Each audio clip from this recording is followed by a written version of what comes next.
welcome to your go-to Detroit Pistons podcast, The Pistons Pulse, co-hosted by me, Bryce Simon of Motor City Hoops, a former D1 Hooper and current teacher, husband, and father of 3 amazing kids. And Omari Sankofa II is doing his job right now for the Detroit Free Press, taking quotes from JB Bickerstaff the last time I looked on Twitter. So he will not be joining me tonight. I don't think we'll get him even later on, as we'll only go 20-30 minutes here, but did want to bring you some coverage right after this Game 6 loss at LCA. Unfortunate way for the season to end for the Detroit Pistons, but we're going to break it down. We're going to talk about it. If you're live here in the chat, thank you so much. Wes is in the background here, and he's going to put star and put whatever he wants me to say up on the screen. It is his show. He is driving the content. So make sure you're listening to Wes and Blake over on the Pin Down on the Detroit Bad Boys YouTube channel, checking out all of their content. Make sure you're checking out the Detroit Free Press, taking in all of Omari's content. And of course, if you got it in you, the Motor City Hoops Substack is free for everyone for written and video breakdowns. Obviously, that's going to slow down a little bit here going into the offseason, but I'll find some content for you guys, including some NBA draft. But we'll talk about that later. Unfortunately, the Pistons' incredible season, and guys, I do think it was an incredible season for this team. We'll be able to talk about it more as we go throughout the offseason and can kind of look back on it, but they go down 113-116 to the New York Knicks. A couple comments here to start us off. Chuck Brewer, don't get blinded by that last 4 minutes. These kids have come so far in 1 year. They now go to the lab this summer to work their craft and come back next year stronger. And Sharon Dalton, I'm proud of those guys. I'm not mad at all. I really enjoyed this season, and I'm actually happy because the season looks bright with an exclamation point. I agree with all of that, man. I agree with all of it. I think this was a season that was so much more. This is Mim C313. Got to say, so proud of these guys for getting this far on the heels of a 14-win season.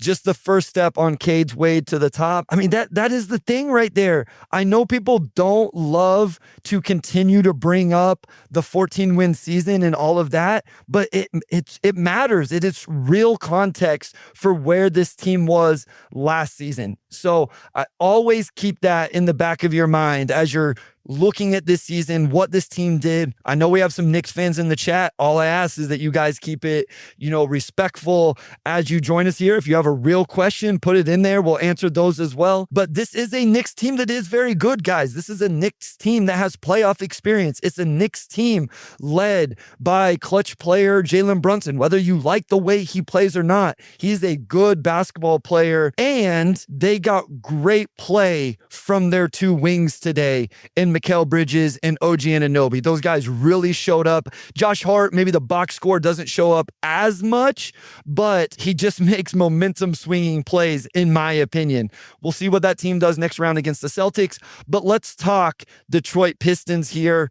And just looking through some box score stuff, I think something that stands out, Cade played 44 minutes tonight. 44 guys in this game. 23 points, 8 assists, 3 steals, 1 block, 3 turnovers. I think the stat line that's going to stand out, I think the number that we're all going to talk about this offseason in terms of Cade's growth and development is that 3-point shot. He was 0 of 8 tonight from 3, and I felt like he could have got even more of those attempts if he wanted to. The way the Knicks were guarding when they bring Brunson into the action, and I broke all of this down going into Game 6. After Game 5, I did a Pistons offensive breakdown showing when they ran traditional pick and rolls, what was working, what wasn't. When they brought Brunson into the action, defending the pick and roll, what was there, what wasn't.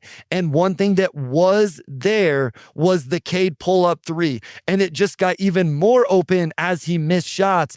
And Anunoby didn't respect it, was almost daring him to take it. And he just couldn't get it going really throughout the series. I'll ask Wes if he can look up when he gets a chance, Cade's overall 3-point numbers for all 6 games, even if he just gives me the numbers, doesn't have to have the percentage. I know it was like 25% coming into the game. I believe that's roughly what it was. And that's just a growth area for Cade. It was something his first few seasons in the league, and it got better in the regular season. But, it wasn't there tonight. It wasn't for Cade tonight. Jalen Duren with a 21 point performance in this game 6. Only 6 rebounds, which is a weird stat for JD in terms of playing almost 40 minutes, but really scored the basketball well, knocked down his free throws. I know he missed one late in the game. And then Asar Thompson, we will talk about. I know you guys want to talk about that one as well. I thought it was another slow start to the game tonight for the Pistons. We saw that in all 3 games for the Pistons at LCA. I also thought they were getting beat in transition. So that was interesting to me. First 6 minutes of the game, I thought New York wasn't necessarily playing like at a crazy fast pace, but they were playing aggressive in transition after misses, after makes, even after a dead ball. I believe they got some sort of offensive action, and it just wasn't very connected there defensively. And then offensively as well, I thought there was too many off-target passes early in the game. The velocity was off at times, and guys just weren't securing those catches and some of those offensive rebounds. They only ended up, well, I guess it wasn't only, they ended up with 15 turnovers. At one point, I thought they were in a decent place with the turnovers, and it just didn't end up that way. Yes, James, yes, turnovers is a thing for Cade as well, but I thought in this game specifically, and right now I am talking about game 6, I thought that the lack of three-point shooting was a way bigger issue for Cade than the turnovers. Listen, guys, like if you're coming here for I saw someone, hopefully they were just trolling or joking about the Cade trade talks. I mean, come on. He's going to be all NBA. He still put up ridiculous numbers in this game, and he plays defense. So I'm not about to take this game and be like, oh, should we worry about Cade being a number 1 option or something like that? That's not something you're going to hear from me. So Cade, 25% from 3 in the playoffs, 5 of 28. He also rested 42 total minutes out of 288. Yeah. So you talk about a guy who early in his career had injury concerns, a guy who people were worried about some of that stuff, and he played a ton of minutes in this series. He scored, I believe, over I think this was his lowest scoring. No, game 1 at 21. Yeah, he ended up averaging 25 in this series, over 8 rebounds, almost 9 assists. The turnovers, of course, big picture, are an issue. Ended up with 5 even. That 3-point percentage ends up at 18%. I mean, that's rough. That's truly rough for Cade right there. 0 of 8 tonight. In the final 3 games of the series, Cade goes 1 of 15 from 3. So it's an area of growth. You know what, though, Wes? I think those 2 stats play hand in hand. I think the minutes played and the lack of rest and the 3-point shooting, I think that plays hand in hand. Let me know if you agree in the private chat. And because we've seen him miss short when he doesn't always have his legs in and underneath him, that can be a thing with Cade. The one thing this team does, though, guys, yeah, Harry, great point. Over 3 stocks in the series. Ended up at 3.1. He had a block and 3 steals tonight, including a ridiculous stretch in the fourth quarter where, let me find it here, Pistons were up 2 with 5 left in the game. Yeah, so this was after Asar subbed out, which we will talk about in a little bit. Cade had a low man rotation block, defensively misses the floater on the other end, and then Brunson got it in transition, and Cade had another at least contest of that attempt from Brunson in transition. So just incredible job by Cade on the defensive end. I thought he had some really good on-ball possessions, which we have seen. I think his off-ball defense still has some work to do, which we saw tonight as well. He missed some defensive rebounding opportunities, but Wes says he absolutely agrees with the minutes played in the 3-point shooting and only 3 turnovers tonight from Cade as well. As we continue to just look through some of my overall notes here, I thought there was a big sequence to end the first half from the Pistons. They had got down. They got within 4, 2:15 to go in the half. Could they keep the Knicks from extending it back before halftime? And they didn't. They made a run here. McBride misses a shot. Harris had a huge mid-range jumper plus a foul. Schroeder played strong. Yeah, a tough stop between Brunson and Harris, Schroeder and Harris on Brunson, forcing a turnover. Cade had a bump and floater on Anunoby. They got another stop on Brunson. Nice play by Duran on that one. And then then, of course, eventually led to the Beasley three-point make, Pistons up 2 at halftime. And then down 7, 4 minutes into the third quarter, New York really went on a run there. JB went small in the third quarter, didn't last very long. And then listen, guys, I thought they were out of energy 3 minutes to go in the fourth. I've tried not to doubt this team late in the series and in the season, but I wasn't sure they had another run left in them, and they absolutely did. I put in my notes here, how dare I even ask the question if this team had a response in them. The JB challenge, Wes, I'd like to get your thoughts. I didn't love the process of the JB challenge.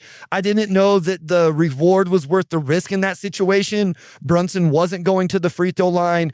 It was only the second team foul, and they weren't going to get imminent possession. It went to a jump ball. And so I didn't love the process, but they did end up winning the challenge, which allowed JB to challenge one later that was not overturned. Also, Duren is sneaky not good on jump ball situations. I think that was twice in this series where he just tipped one out of bounds, which was, I don't know what the right word for it is. I guess frustrating, but like he got his hand on that ball and he wasn't able to like get it to Cade. I think there was 2 Pistons. I think everybody had kind of lined up traditionally for that one, and he wasn't able to get it to anywhere. So I think he's only won 2 jump balls total versus Cat. That's the napkin math from Wes. And Wes brings up, yeah, you know who the turnover issues were tonight was Tim Hardaway Jr. and Malik Beasley. 8 turnovers between those guys, and like that's tough, man. That's tough getting 8 turnovers from those two. Obviously, the final play from Beasley. Let's continue on like down the end of this game. Josh Hart Pistons go up 2 with 5:11 in the game. Josh Hart with a beautiful off-ball cut ties it up. Again, I mentioned this. I think Josh Hart just makes winning plays and momentum plays for the Knicks. And then the Knicks did something that I said I thought they should do coming into the series, and I was wrong. It was not the right strategy in games 5 and 6. They continued to put 2 on Cade. And as much as I said they should have stopped. And Duren almost rolled too deep. This is the one where Hart almost steals the pass, but Duren ends up coming up with it, gets a bucket. And then we have a scramble possession. Ausar ends up with a steal and a layup. Brunson missed the 3-point attempt. Cat fouls on the offensive rebound. And then comes in the Ausar sub. So I would like to talk about this for just a second. And yeah, so Brandon Ingold, need to hear JB's thinking behind taking Ausar out in the fourth. Avery Whiteside, how do you take Ausar out with the game on the line? Chuck brings up, these are all of those. So Christian as well. Let's go to Chuck last. My bad, Wes. Me and Wes are fighting over. I didn't realize they were all the same thing. Christian J, no idea why JB thought it was a good idea to take Ausar out of the game when he was consistently locking down Brunson. We did take the 3 seed to 6 games though and earn the league's respect. And then Chuck said Ausar was on his inhaler in the fourth. I did not personally see this, so I will take Chuck's word for it that he saw that. I really wonder if it was a JB call or he played him as much as Ausar was able to go. This would be fascinating. Chuck, I think this is truly the crux of the conversation. Could Ausar have played more minutes? Because, so what I loved about game 5, I thought JB did a tremendous job with what he did with Ausar. He wasn't going to be able to play him 40 minutes to match all of Jalen Brunson's minutes, right? Like Jalen Brunson played another 42 tonight. We all know Asar's not going to do that. I looked it up. He's played 40 plus minutes one time in his entire career. It was his rookie season. But what JB did in game 5 was he started him halves, obviously, and then took him out after 7, 8, 6, 8 minutes, meaning Brunson got the rest of those quarters to play against Schroeder, Beasley, Tim Hardaway Jr., etc. And then he kept Ausar on the bench to start the second and fourth quarters until Brunson re-entered the game, so then Ausar could match all of those minutes the rest of the way. I love that strategy when you know that he can't match all of the minutes. Tonight, he almost did the inverse. In the first half, Ausar played 6 minutes of the first quarter, sat, and then JB brought him back to start the second quarter when Brunson was actually out of the game for a little while. And then Ausar only played like 4 minutes and then subbed out. So Brunson got the rest of the second quarter to play without Ausar on the court. Now, I would like to make note, because I've had people throw Ausar's plus minus at me, and trust, I'm not trying to make this argument, but for what it's worth, Ausar's plus minus was not good in this game at halftime or even the game as a whole. Now, again, friends don't let friends use single game plus minus, as Wes reminds us all the time, but just referencing that right there. Then in the second half, I was surprised Ausar wasn't able to go the whole final stretch of the fourth quarter. And I would like to know, like, listen, I'm not going to sit here and call JB out on like big picture things. I think it's okay to nitpick things, and this would be a thing I would nitpick. I will say that initially those minutes were okay with Asar out. The Pistons actually initially extended the lead because Cade's defense and Brunson misses, and then Tim Hardaway Jr. hit a mid-range jumper.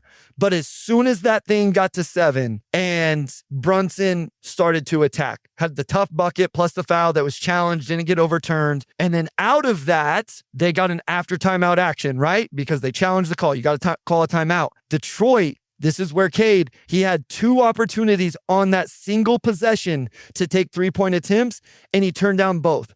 But here's what I'll say about getting Asar back in the game. There was 0.9 on the shot clock because somebody missed a shot and then it got, or no, they didn't miss a shot. Something happened. It went out of bounds, 0.9. I would have subbed Asar in right there. 0.9 on the shot clock, baseline out of bounds. Why can't he be in the game for offense right there? And then you know you're going to go play a defensive possession right away.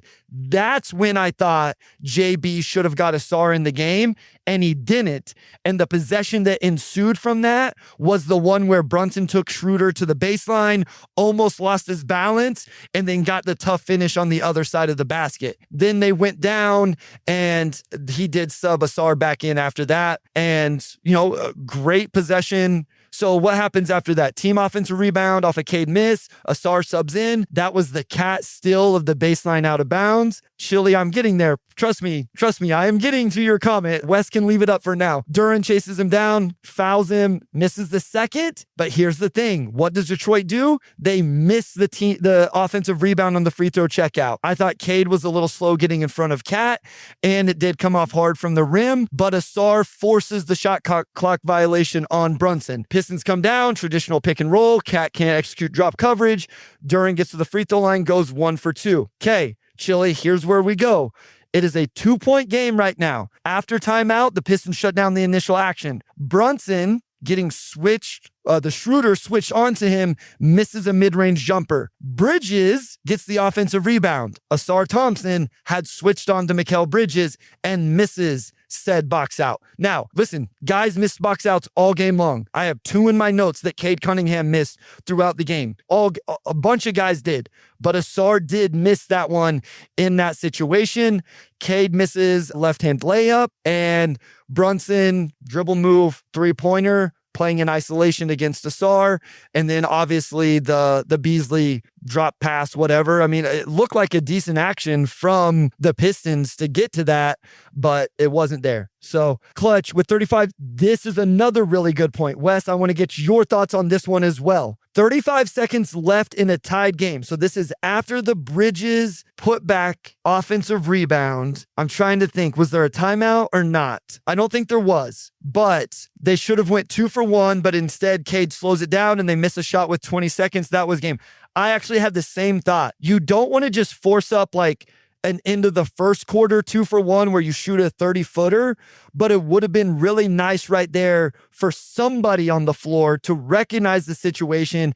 And I assume they have quick hitter action that they could have got a shot in the first 8 seconds or so of the shot clock and got that 2-1. Maybe it's too tight of a window. I don't know, but I had the same thoughts in that situation for them to go for that. Wes says as well, I wanted 2 for 1. He said Cade had a 3 and turned it down, didn't he? I don't remember specifically on that one with Cade. But yeah, I mean, he had a good layup. It ended up with a decent look with the left-hand layup in that situation. And it just didn't go for him. He blew it off the other side of the backboard in that one. So that's kind of the rundown of the game as a whole, in my opinion. And, you know, some of the individual players throughout that. I thought we didn't get as much of the ball screen stuff where they hit Dern in the short roll and then to Asar on the baseline. Like that stuff wasn't there as much. The Knicks, to their credit, I mentioned earlier, they did still go 2 on the ball with Cade quite a bit, but not nearly as much as what we saw in game 5. They switched it up, you know, different times throughout the game. And sometimes they were just playing straight drop coverage as well. So guys, that's kind of my thoughts on the game right now. We don't have to go 30 minutes here. If you guys have any thoughts, questions, anything like that, throw them in the chat right now. Wes will star them as we're going through this. And if not, we'll close this thing out here after not much longer. But I would love to take any questions or comments or, oh, okay, Derek, thank you so much. We will definitely get to this one. So super chat from Derek Brown. Thank you so much, Derek. We really, really appreciate this.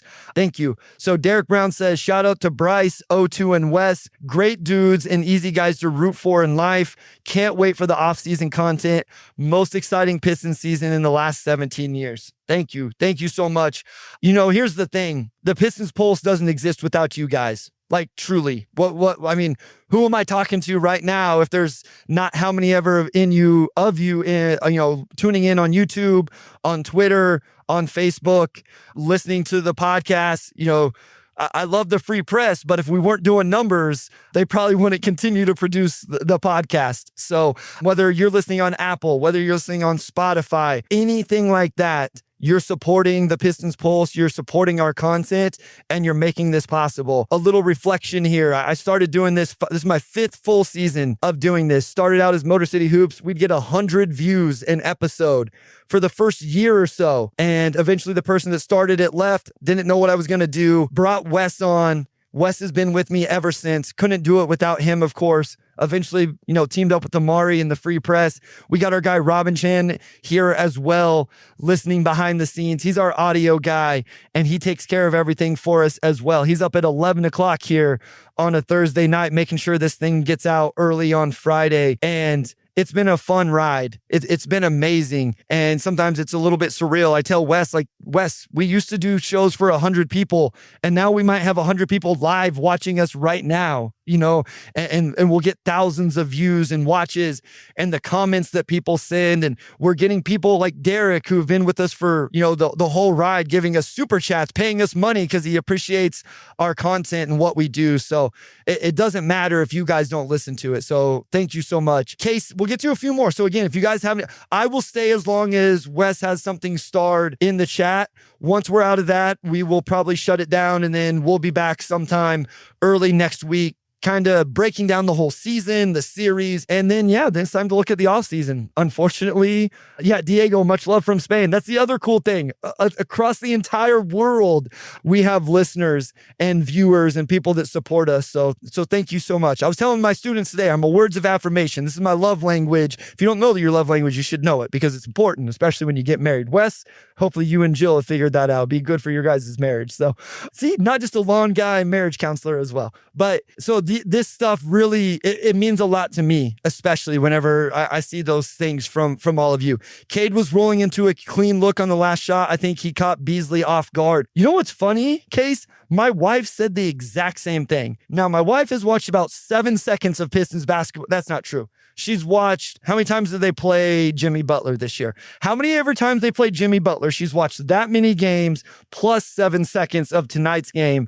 But she said the same thing. She goes, I don't think he was expecting it. I think he thought the other guy was going to shoot it. And so it's an interesting point by you. Cade had the better 3 look. Bees would have been forced to beat the clock. Interesting. I'll have to go back and rewatch. I thought it was actually a good decision by Cade. I thought Beasley was going to get a decent look, but I didn't rewatch it, to be honest with you. I haven't gone back, and because I'm taking notes and tweeting and texting and stuff, sometimes I do miss some of the Case says smart lady. Hopefully she can't hear that right now. Sometimes she can hear me whenever I'm recording. So, but yes, no, she is a smart lady. She was a hooper, Case, so she knows what she's talking about. Wes and I both. Jill came in, his wife, and dropped a nice comment the other day as well. So Mel75 from O2, our guy Omari. Beasley, AT was pissed. He is the best defender in the world. He feels like he should have got a stop. I'm the best shooter in the world. I feel like I should have hit a shot. Yeah, I mean, listen, Asar is fine. Asar is going to be tremendous for this team and this organization. We saw it. It was data collection. I don't want to get too much into my data collection yet because I think that's kind of what the offseason content is for until we truly get into free agency and the draft and stuff. But we got 6 games and a lot of minutes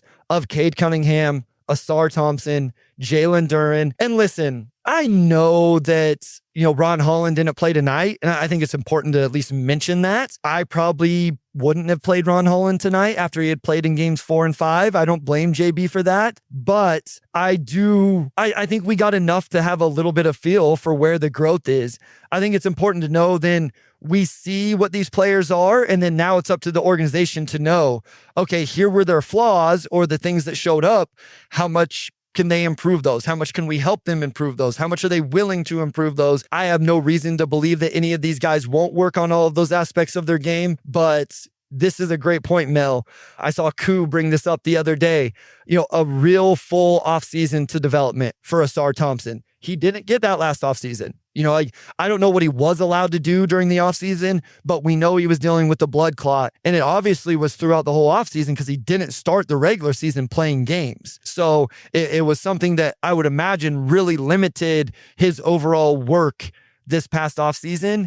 And now he gets it. So yeah, here's where I feel bad for Pistons fans is they didn't get him one at LCA. Like that's my only, if I have a negative really from this season as a whole, if I have two real downers for me, it's Jaden Ivey getting hurt and we didn't get a chance to see him play down the stretch and in this series. That's a real downer for me. And that Detroit wasn't able to land the fans at LCA a home win in the playoffs. Them going and getting 2 at Madison Square Garden is insanely impressive. Them playing this Knicks team to 6 games and as tight as every game was. I saw a stat today that it was the first time 3 straight games in a series had gone to the last possession since like the 90s or something. Definitely don't quote me on that one, guys. It was one I saw. I should have written it down and I didn't. But this would be 4 in a row if that stat is true. So, they gave him everything they wanted in this series. And that's with Brunson heroics, Anunoby two-way play, Josh Hart making momentum plays. I think the only thing you could say is Cat had a few bad games. I think Detroit had something to do with that. And the Knicks bench gave them nothing. But James, man, I love this so much. James, I'm not going to answer it, Wes. I'm not going to answer it. But James, I appreciate you so much. What position do Pistons target with early second round pick? We will save it. Part of why we're going to save it too is this draft is real weird because the NIL space has really changed the draft. And specifically this year because the NIL money is so out of control. So we will get to it though. I promise you, I have my big board ready. I have names ready, just not tonight. So again, those would be my 2 downers. But to leave on a high note here, guys, this team won 14 games last season. 14. And people were questioning Cade Cunningham, rightfully so or not. I don't think rightfully so, but lots of people were. ESPN was. They fired their coach. They essentially fired their GM. They brought in they went out and signed vets. That even some people question, should you give Tobias Harris the money they gave him? Is Malik Beasley worth it? Tim Hardaway Jr. for Quentin Grimes? Actually, that's something we can probably debate we'll see what the contract Grimes gets. But Case says, thanks, brother. Great season in pod. Thank you so much. We appreciate the support. And this team came out and they exceeded all expectations. Incredible. JB, for whatever faults he may or may not have in the playoffs, he completely changed the culture in one season. And that's always my pushback to people who say, well, he shouldn't win coach of the year because it only looked so good because Monty was so bad. If Monty was so bad, think about how he left this organization when he left. And that's what JB had to pick up and take. With a bunch of young guys playing real minutes, Ron Holland played 81 games this year. Ron Holland, one of the youngest players in the NBA, Asar, Jaden Ivey injury, Cade Cunningham turns into a star, all NBA player. Malik has a career year from 3. Chuck says our ceiling was 35 wins and push for a play-in, and they just took the New York Knicks to 6 in the first round of the playoffs, avoiding the play-in altogether. I just hope everybody, I know it stings right now. I'm sure even people listening on Friday that maybe were at the game and are disappointed. I'm sure you're disappointed, but I just hope we can eventually all reflect and realize how far this team came this year. The culture that JB changed, what having a face of the franchise and Cade Cunningham means moving forward, along with everything else. And so far, Trajan Langdon's process has been pretty dang good. in general. I'm not saying everything he's done has been perfect. We can look at a few different moves, but in general, the process he had coming into this season worked out pretty darn well. So I think Pistons fans can feel good about that. I think they can be excited about it and really excited about the offseason in the future. And I'm sure we'll talk about it all offseason long, what those moves should be and what the next step is to make sure there's not a step back. Because what comes with 40 plus wins and a first round that just went like they did is expectations. Right? Real expectations. For the first time, I think real expectations and justified expectations for this team will come in 25-26. And they got to make the right moves, whether that's status quo or otherwise, this offseason. We'll break it down. We'll be here for you all offseason doing just that. But again, thank you to all of you for your support. Thank you for tuning in here live, your engagement in the chat. If you're listening after the fact, thank you so much. Like, subscribe, share, all of those things. Listen to Wes on the Pin Down on the Detroit Bad Boys YouTube channel. Please go over, listen to him. Read Omari on the Detroit Free Press. And yeah, shout out our guys over at Knicks Film School. Appreciate it. Respect to you guys so much. Much respect to the Knicks Film School over there. And the Motor City Hoops Substack. Again, should have content all off season. Maybe break down some of those second round potential players and let you guys know about that as well over on the Substack. But continue to stay locked in. We'll keep bringing you content. Otherwise, we'll talk soon.